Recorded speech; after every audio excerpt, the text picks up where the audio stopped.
Tortuga i els Casals, el primer d'ells, la invitació a participar així.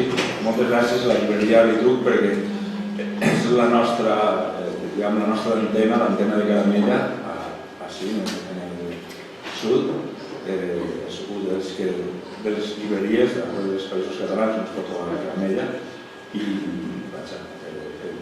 per nosaltres cada llibreria que distribueix Caramella és una part de nosaltres. Moltes gràcies. El llibre que comentava Andreu es diu Pensant en vers i és un llibre sobre la cançó improvisada en els territoris de la Mediterrània. I el fet d'enfocar el llibre en la Mediterrània es deu a bàsicament dues motivacions. Un, que és una cosa personal, tinc una atracció especial per la Mediterrània, em fascina el món mediterrani, m'agrada molt els països mediterranis i des de fa molt de temps normalment la investigació en música i en cultura popular per als països de la Mediterrània, això és una qüestió personal d'atracció. Però l'altra, la més important, és perquè la cançó improvisada viu un reviscolament considerable a tot arreu i aquest reviscolament que du a tot arreu ha fet que en l'àmbit hispànic en l'àmbit hispànic s'han fet estudis, congressos, trobades, etc. S'han fet ben bé en alguns casos estudis definitius sobre el cant improvisat, però en l'àmbit hispànic. Té una vigència molt gran en tot el sud-est de la península, el que és Múrcia, Andalusia, Canàries també, i després molt en tot el con sud-americà, des de Centroamèrica fins a la punteta de baix. Té una vitalitat molt gran en Cuba, en Uruguai, en Argentina, en Brasil, etc. I això s'ha fet molt conegut a tot arreu, i en aquests congressos, trobades, etc., sempre es convidava a la nostra part, la part mediterrània catalanoparlant, com el convidat exòtic. Es fa molta a Sud-amèrica i també hi ha uns glosadors a les Balears que fan això. I se'ls convidava per dir que en altres bandes també hi ha. Com la cançó improvisada al País Valencià té també una importància considerable i en general els països catalans té una distribució i una força actual encara molt gran, partint de casa vaig voler eixamplar una mica el meu territori natural, que és la Mediterrània, fer un estudi de com estava, què havia sigut la cançó tradicional improvisada i què era avui la cançó improvisada en els territoris de la Mediterrània. I sobre això va anar. La primera cosa que sobtava era precisament la vitalitat actual. Pensaven que la modernitat anava a carregar-se totes les expressions culturals de la societat tradicional, però evidentment n'hi ha algun misteri genètic que la tradició sempre sap reconvertir-se i resituar-se. N'hi ha alguna cosa en l'ésser humà que li fa que determinats mecanismes expressius que han tingut molta validesa en el passat se readapten a les circumstàncies actuals, i això ha passat en la cançó improvisada. Però clar, quan situaves la cançó improvisada dins del context del que entenem per tradicional, això començava a xocar, perquè realment nosaltres, quan parlem de cançó tradicional, normalment tenim en la ment una cosa que està fixada en un cançoner, que ha mort, que es feia en el passat, que feia la gent gran. Solem utilitzar el passat, això es cantava quan es patia, per exemple, parlem de coses que han passat. I tenim, per tant, la cançó tradicional com una cosa que ja no existeix, que ja ha passat. Quan parlem de cançó tradicional, parlem del passat. I en realitat la cançó improvisada no pot ser mai passat, perquè la cançó improvisada s'improvisa en el moment que passa i per tant és present, se vull o no es vull. Per tant, aquesta cançó tradicional del passat que es feia, en la cançó improvisada xocava, perquè la cançó improvisada, de fet, no es pot ni recollir en un cançoner, perquè no té sentit. La cançó improvisada té sentit en el moment en què s'improvisa.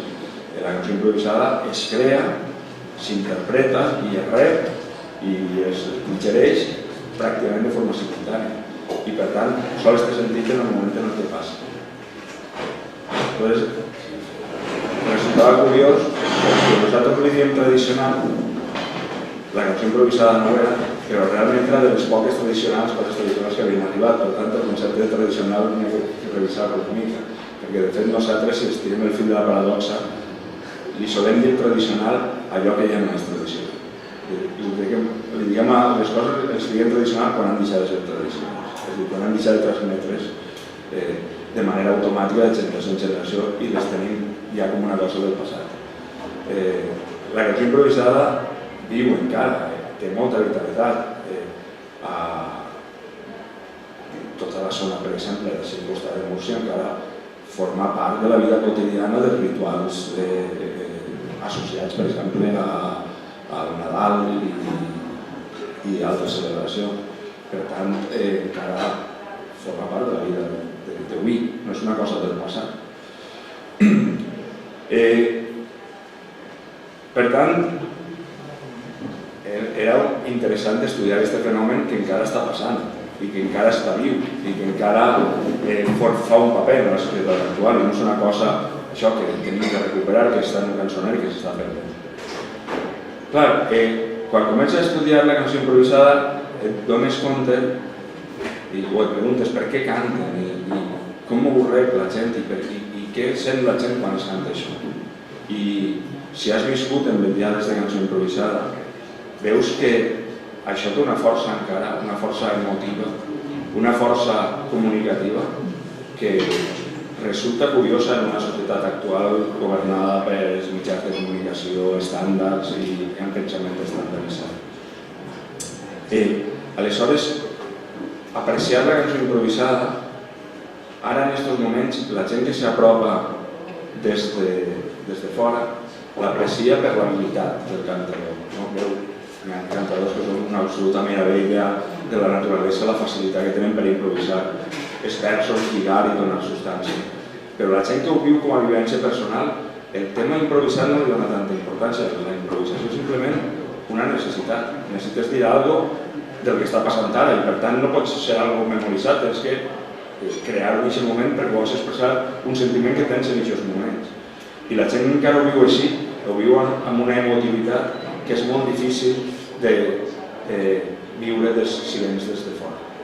Tu en una nit al Baix, per exemple, només citar el nom d'una persona en l'alba pot desencadenar una tormenta emotiva brutal que el que no està en la substància no entén què està passant només per dir aquesta persona perquè s'han posat a plorar 20 persones així, només per dir el nom d'una persona. Però és que passa. Se creen uns moments d'emotivitat molt intensa i voler apreciar la cançó improvisada només pel text, per la improvisació, de vegades és una feina que no té sentit, perquè el text sol no funciona. És el text, com es canta, per què es canta, qui està escoltant-lo, qui el canta o qui el dicta en el nostre cas. Tot això forma un paquet que va ser tot xulo. I això és el que he intentat una mica explicar en el llibre. Per exemple, la música és importantíssima i cada gènere de cançó improvisada té una música particular. I n'hi ha formes de cantar que el text necessàriament ha de ser irònic perquè la forma de cantar és irònica i ficar un text seriós en aquesta forma de cantar no lliga. Per exemple, el Garrotín de Lleida, que es feu molt famós en els temes del flamenquito i tot allò, però que en Lleida encara està viu en els gitanos de Lleida. Veiem el Parrano, que és un dels grans difusors del Garrotín en el segle XX, tenen que ser lletres així, és a dir, lletres desenfadades perquè la música del Garrotín diu això. Quan es canta un albà, l'albà és sentenciosa, normalment sempre té que dir idees, sempre té que dir algun pensament directe, clar, perquè la mateixa música de l'albà és una música que espenta a dir com una veritat. Se té que fer un comentari, una cosa que es dona per cert. De cantar el mateix text d'un albà, que es canta per tot el País Valencià, cantar-lo en una melodia clandestina que és més recargolada, més... ja perd la contundència expressiva, ja es perd el fil de la narració, de vegades fins i tot no entens la lletra i canvia el que vols dir. Per tant, la cançó improvisada és totes, el text que s'improvisa és la música, és el context, etc. Per això, quan alguns estudiosos s'han apropat a la cançó improvisada, no l'han entès. I trobem per tot arreu grans estudiosos de la cultura popular maleint o menystenint, despreciant la cançó improvisada per la manca d'elevació lírica, podríem dir, per exemple. Quan se li està demanant a la cançó improvisada que penja de Federico García Lorca o d'Ausiàs March i no és això el propòsit de la cançó improvisada. Per exemple, Marià Aguiló, que va estar de bibliotecari a València i va ser l'introductor de la Renaixença a València, va influir directament sobre Teodor Llorente i Vicent Querol, Vicent Wenceslau Querol, doncs, per exemple, dia que ell buscava romancer, buscava els romanços aquells medievals i només li cantaven glosses que s'havien memoritzat, cançons improvisades, i és que això és com un bosc en el que la mala herba s'ha carregat els arbres. No entenia que moltes vegades el que vols dir, si ho dius en una estrofeta senzilla, té molt més efecte que si cantes una gallofa d'aquelles del romancer tradicional. O Ramon Menéndez Pidal, teòric i gran defensor també de la cultura popular, que diu: solo prospera en medios de escaso desarrollo intelectual de la técnica artística, de la cançó improvisada. Com si això fora una cosa mala. O l'autor de l'himne regional valencià, Maximilià d'Ors, que va fer una conferència terrible, una conferència en la que deia que quan no hi ha tarquímia pedres, no hi ha musa popular, això no existeix, això. I la musa popular no existeix, senyores i senyors, no n'hi ha substància en el que canta el poble. I entonces ell encarregava als poetes de la Renaixença, que escrivien un seguit de cobles per ajudar als cantadors a cantar coses en una mica més de sentit.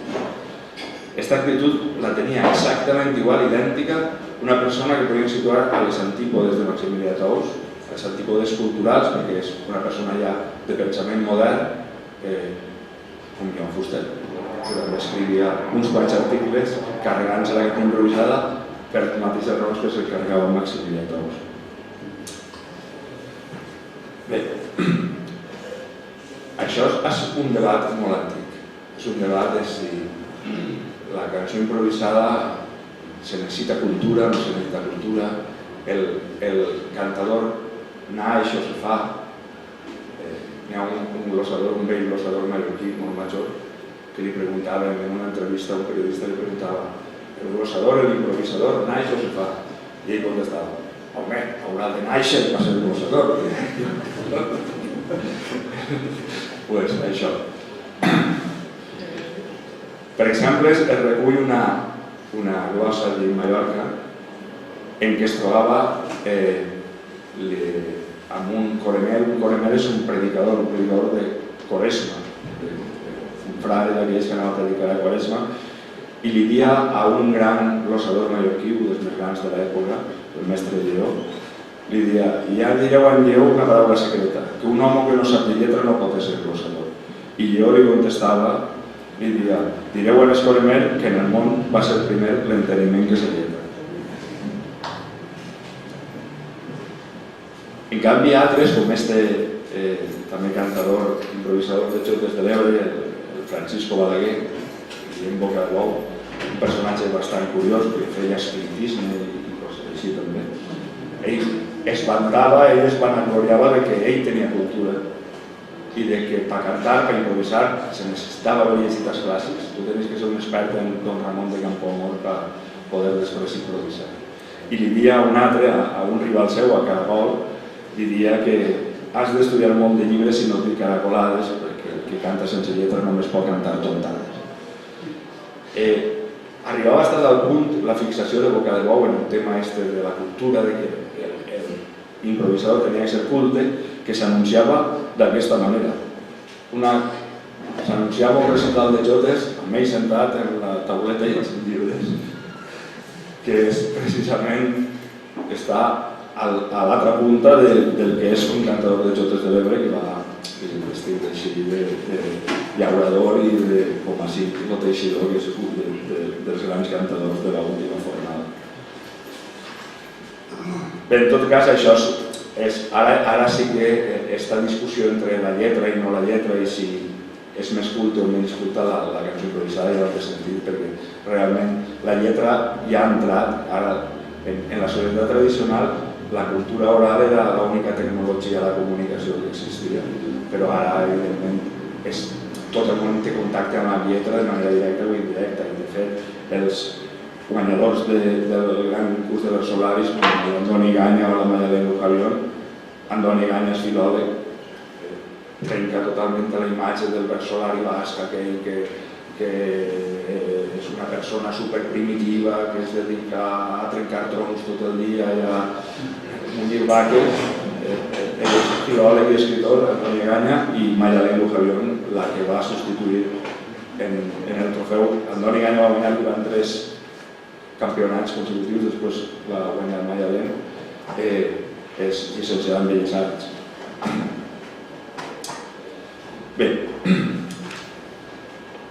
en el llibre n'hi ha una primera part que faig com un anàlisi de quines coses n'hi ha en comú i quines coses n'hi ha diferents en les diferents estils de la Mediterrània, i després en la segona part descric aquests estils que jo tinc més controlats. La primera cosa que veus és que hi ha dues modalitats de cançó improvisada, una, diguem, més extensa i una més reduïda, però n'hi ha dues. Una és la controvèrsia entre dos versadors, cantadors, etc. I l'altra és el comentari, que va un cantador sol fent una ronda i cantant, mostrant la seva opinió sobre determinades coses. La controvèrsia i el comentari no són excloents i en quasi totes les cultures de vegades n'hi ha controvèrsia i de vegades hi ha comentari per un sol. Però la controvèrsia és un estímul molt gran per a l'improvisador. L'improvisador per improvisar necessita parlar d'alguna cosa que li digui i per tant la controvèrsia és un estímul molt gran. Poder rivalitzar amb un altre que està improvisant és on s'aconsegueixen els moments més espectaculars de la cançó improvisada.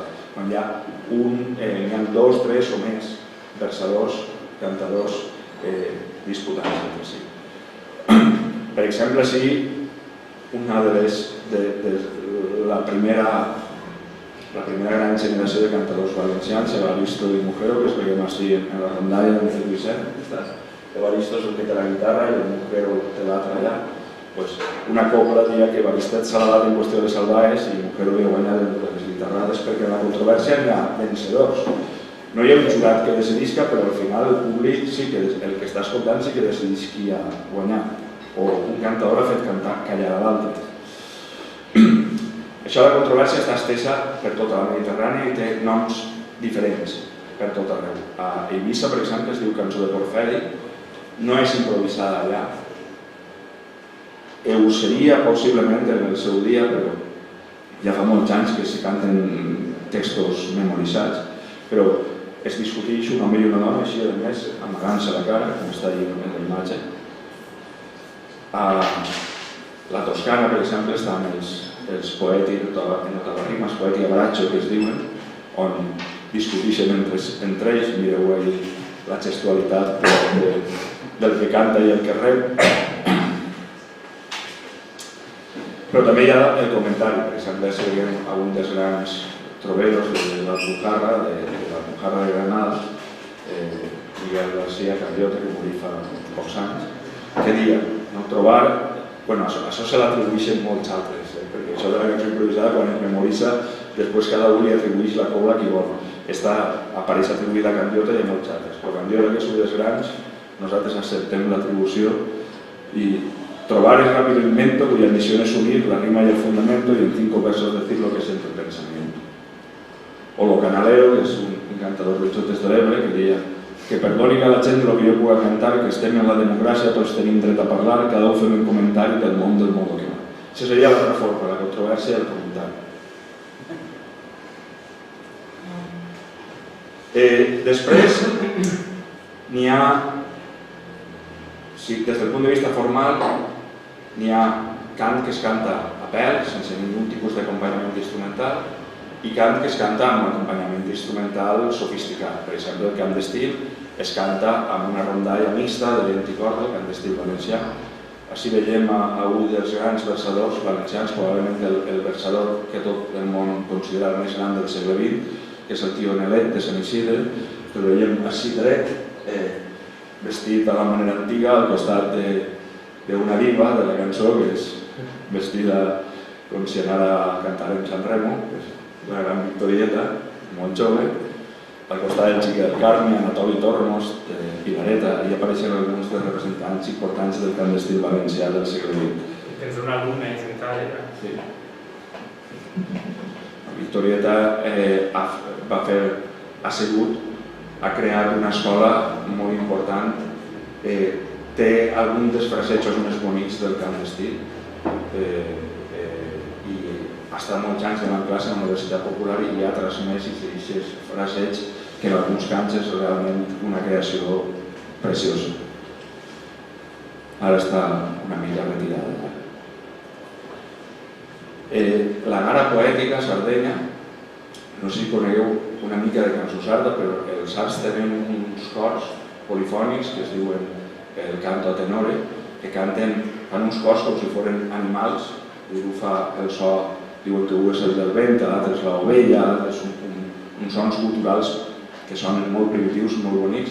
Això ho tenim incorporat a la cançó improvisada, i mentre els dos debaten, que veiem els dos cantadors ahí debatent, allà sentats està el cor que va puntejant i va fent uns sons culturals entre frase i frase, que no se sap molt bé quin paper juguen així, però clarament connecten aquest cant improvisat en la resta de tradicions musicals i en el so de l'illa.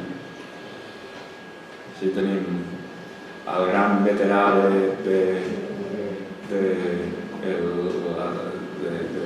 patrimoni de cançó improvisada de Múrcia, el darrer supervivent, ho comentàvem, té 102 anys, el tio Can Rita, i encara canta. I el veiem allà acompanyat també d'una rondalla mixta, perquè hi ha vent i corda, o l'Espíritu Pront, que es canta a Malta, que es canta acompanyat de guitarres, unes guitarres que tenen en alguns casos una prolongació, unes banyes, que simplement fan un paper estètic i identifiquen, és com una icona del cant. Canten diversos cantadors, sempre es situen en aquesta posició. Els cantadors estan darrere dels guitarristes, no veuen als guitarristes, això així sempre tendim a posar-se en rogle per veure uns altres, però en Malta es posen així, asseguts els guitarristes darrere els cantadors, i estan discutint i no fan cap gest, només arrimar-se la mà a l'orella, i aquest gest també que és molt icònic de la Mediterrània. O el glossar menorquí, que es canta acompanyada de guitarra exclusivament. Una guitarra i els glossadors, així veiem en una taverna de Ciutadella, que era l'hàbitat natural de la cançó improvisada, o un dels hàbitats naturals de la cançó improvisada és la taverna. I el que ama Rispondi de Còrsega, que es canta a peu, així no hi ha acompanyament instrumental. També el gest de posar-se la mà en la vida. Això ha tingut una importància considerable en la societat tradicional, fins a tal punt que alguns dels cantadors més cèlebres eren coneguts a tot arreu, se feien cromos de cantadors, com el de Navisto, això que veiem és un cromo, o postals en els cantadors de la gara poètica. Perquè en la societat tradicional el cantador era un personatge rellevant dins de la societat. El cantador o el versador és una persona que actua de portaveu de la comunitat i que pot jugar un paper molt rellevant en transmetre els valors de la comunitat, resoldre conflictes, crear conflictes o escenificar el conflicte. I hi ha una frase molt famosa respecte a això dels conflictes que diu que quien afila versos no afila navajas, en el pròleg de la biografia d'un gran trobador murcià de Marín. El cantador sol presentar-se sempre. Hi ha un component ritual del versador. A tota la Mediterrània el primer vers és de presentació.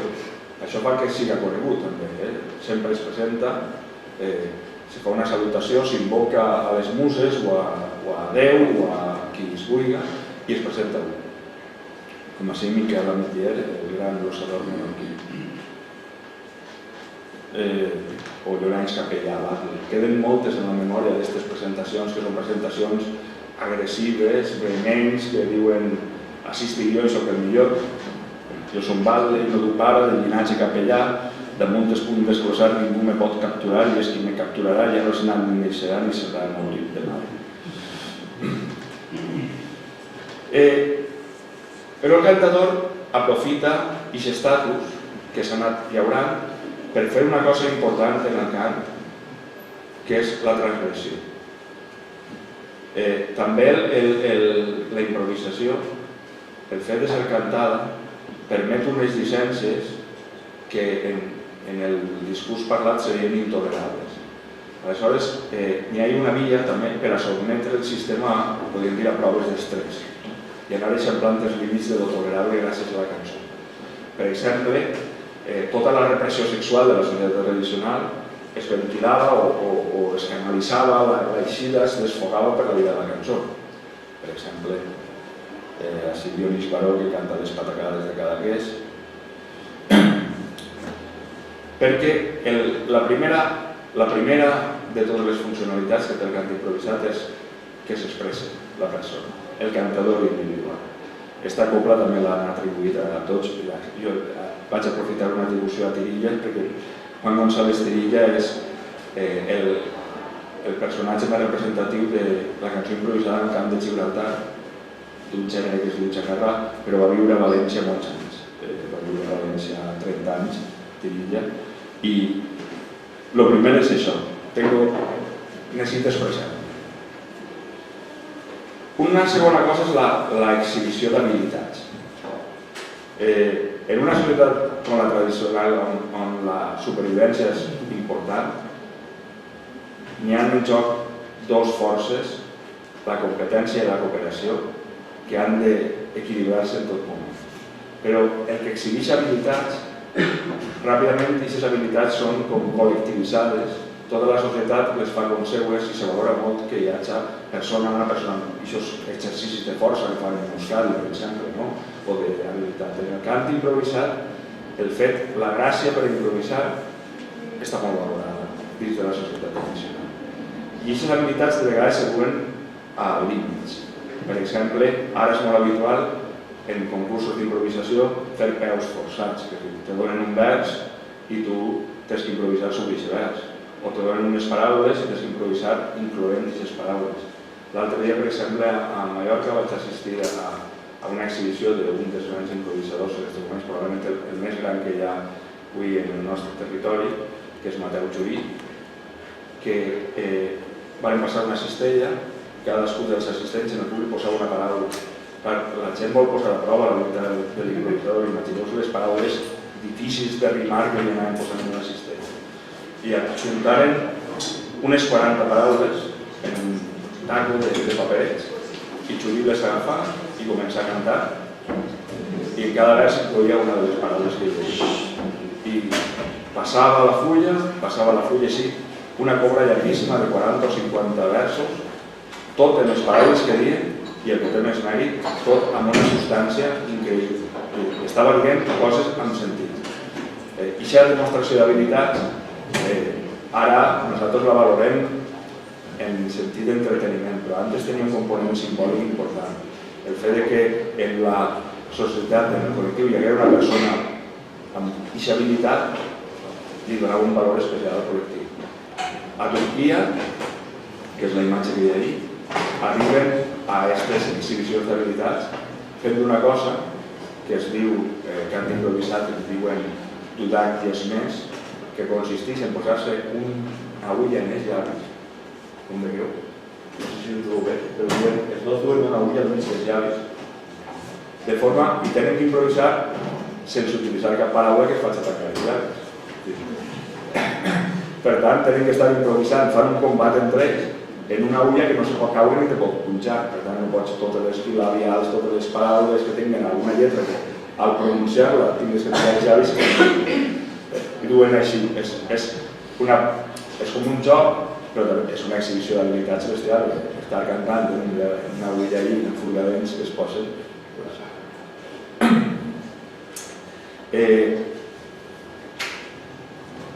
Això del fet que tingui habilitats i que sigui una persona respetada fa que sigui una persona temuda. Ara ja no és possible, difícilment un versador farà caure un alcalde de la seva posició, però abans era possible que una nit al baix acabara amb la dimissió de l'alcalde si el versador havia estat molt fill i havia denunciat alguna cosa que li fot l'alcalde. Hi ha esta cobla a Mallorca que diu això, que mireu-nos de la llengua de glossador perquè pinten el mateix color sant com dimoni.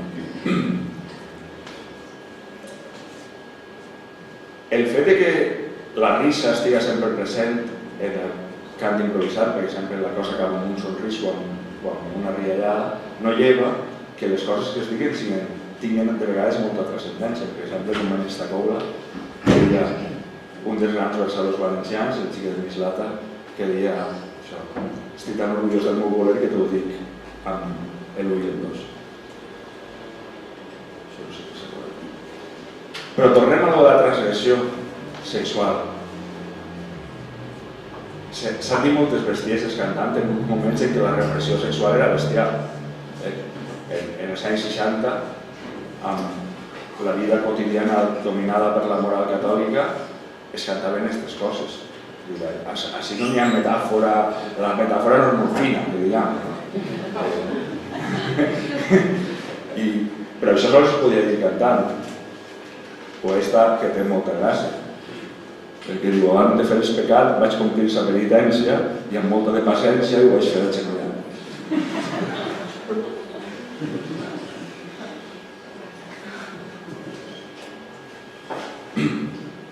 O això que cantava la Carolina.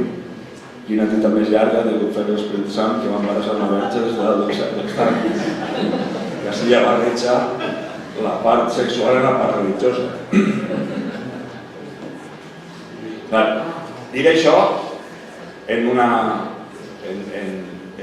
acte públic era impensable, però si es deia cantant estava acceptat, perquè formava part d'aquesta llicència per a transgredir que té la cançó. I per a ell se desfogava la cosa. Però també la via política. Els glossadors, n'hi ha reculls de glossadors menorquins, de glosses polítiques cantades en tavernes en temps franquista que podrien haver acabat afusellats. Per exemple, Espanderer, que deia: en francos victoriosos a victòria guanyada se veu aquí la dada a capellans i senyors, i en els pobres compradors que les fan entregar senyada o a camí o penjau-bús. Molta talent i poc pa, molt de fred i poca roba, quina pena passa un pobre amb sa roba que li sobra i encara no pot xerrar.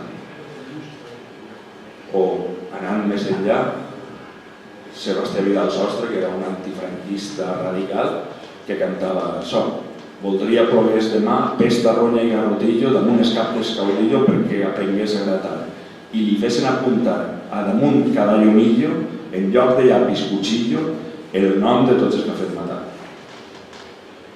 Aquest home va viure i va morir en franquisme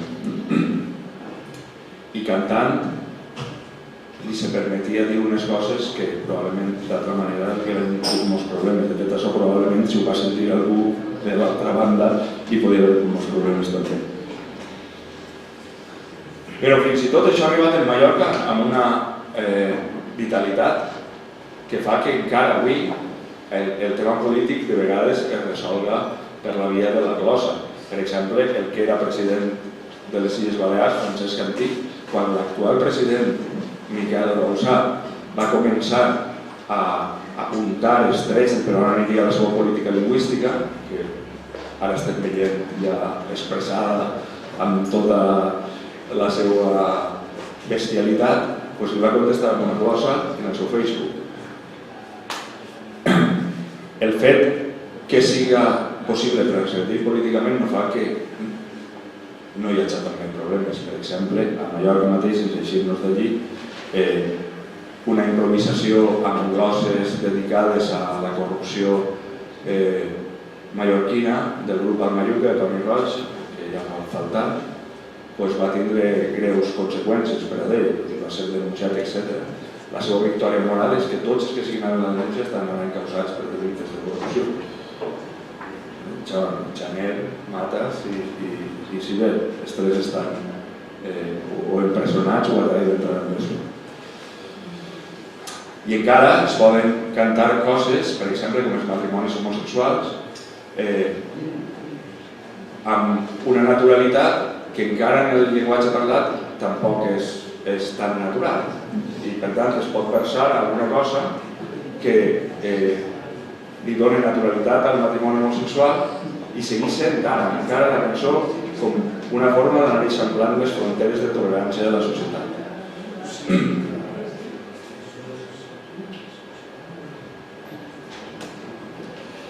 Bé, com dia, en els darrers temps,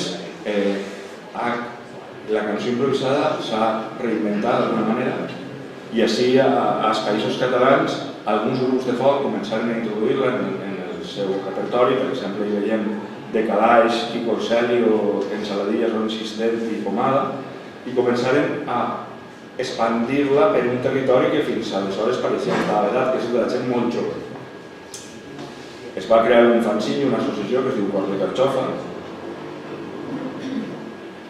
Començaren a crear-se associacions per tot arreu. Es va publicar l'antologia de Camp Valencià d'Estil, que posava en contacte a la generació actual amb les joies de la improvisació de principis de segle al País Valencià. S'organitzaren trobades de cantadors, festivals, etc. Per tot arreu no para d'haver cicles de cançó improvisada, tardes de glossa, combats de corrandes, etc. S'han publicat molts llibres de cançó improvisada a tot arreu. Ha entrat en l'escola la cançó improvisada. Albert Casals va fer una tesi doctoral sobre un projecte d'introduir la cançó improvisada com una eina didàctica en les classes de llengua, i això ha tingut un èxit considerable en el Principat, i hi ha molts professors que han adoptat el mètode, la metodologia esta, no per difondre la cançó improvisada, sinó perquè el que dona la cançó improvisada a les classes de llengua, per la quantitat de recursos que dona de llengua. I cada vegada són més les escoles que es fan. Es va fer un projecte conjunt de 4 instituts, un de Picassent, a l'Horta de València, un de Sineu, a Mallorca, un a Torroella de Montgrí, a Catalunya, i un en Maella, a la Franja de Ponent, sobre la cançó improvisada de cada territori. Va crear una pàgina wiki que va creixent i creixent. Es crearen les lligues de transgossadors, un campionat de glossa on es competia per equips i anava cada cap de setmana en un territori. Es va connectar el tema del cant improvisat tradicional amb el rap i el hip-hop, i es feien combats entre raperos i improvisadors. Això encara està obert, però s'ha fet, no acaba de lligar la cosa, perquè són dos universos totalment diferents, però poquet a poquet se van apropant. I fins i tot es va ajuntar la cançó improvisada amb el nou instrument d'improvisació intel·lectual, que és el Twitter, on cada un normalment no pensa massa el que diu, i això passa després el que passa, però es va crear aquesta figura del garrotuit, que va inaugurar-se fa 2 anys, i encara hi ha gent que va improvisant utilitzant la limitació de 140 caràcters del Twitter, que coincideix bastant amb les possibilitats sil·làbiques de l'estrofa, la cobla popular de 4 versos, i improvisen en Twitter. I finalment jo vaig juntar tot això que havia passat i ho he reunit en aquest llibre que avui vos presentava i que reflexiona sobre aquestes idees que han anat deixant estable durant molt temps. I això és tot el que us volia contar. Moltes gràcies.